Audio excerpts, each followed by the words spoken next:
Hello and welcome back to Mr. Maher Music and my musical Maestros series, and today we're looking at the American composer Aaron Copland.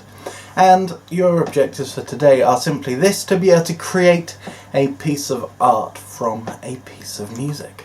So let's get started with Aaron Copland. He's a 20th century composer from Brooklyn in New York.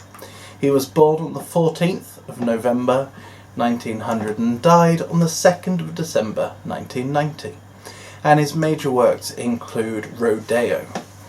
Now, Aaron Copland was probably the most famous American composer of the 20th century, and he was doing something very different. During the 1920s, when his career started, most of the music in America was jazz music, and he was kind of changing that in a way by being one of the first serious orchestral composers. Some people say that his music sounds like America, and he always uses large sounds, and you can hear complex rhythms, especially in this piece. You can hear cowboys, and you can hear large open spaces as well. Copland started learning music quite young. He was writing his own ideas on the piano from age 8, and by the time he was 15 he decided that he was going to be a composer.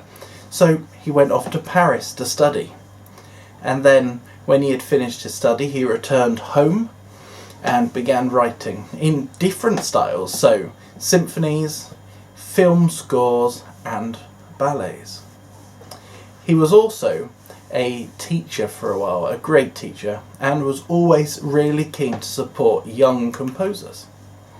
Now let's look at this piece, Rodeo. Now he composed it in 1942 as a ballet called Rodeo. Now you might think I'm saying this wrong, rodeo, but he pronounced it Rodeo, so that's how I'm going to say it.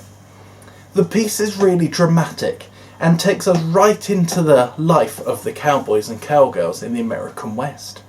And the whole ballet is based on a cowgirl who is trying to fit in with the cowboys.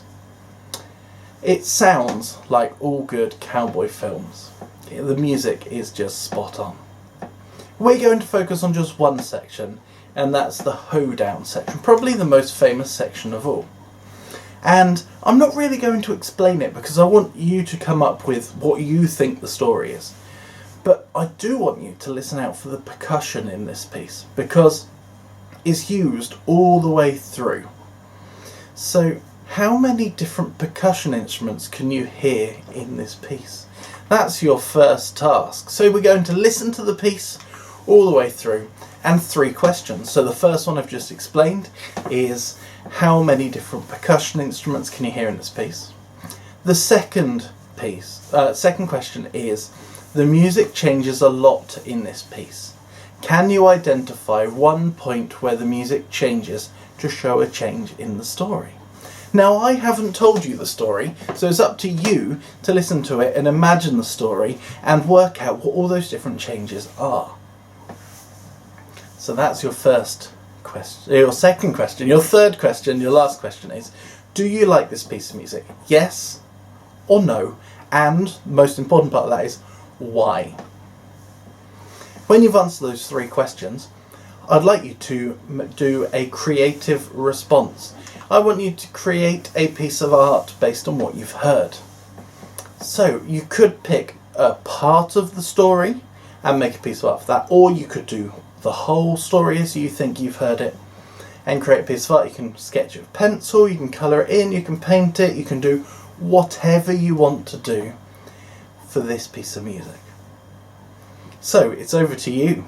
Listen to this fantastic piece of music, answer those 3 simple questions, and then create a fantastic piece of art. And I'm hoping that I'll be able to put up a video with all of these different pieces of art in them. Over to you, good luck and have fun.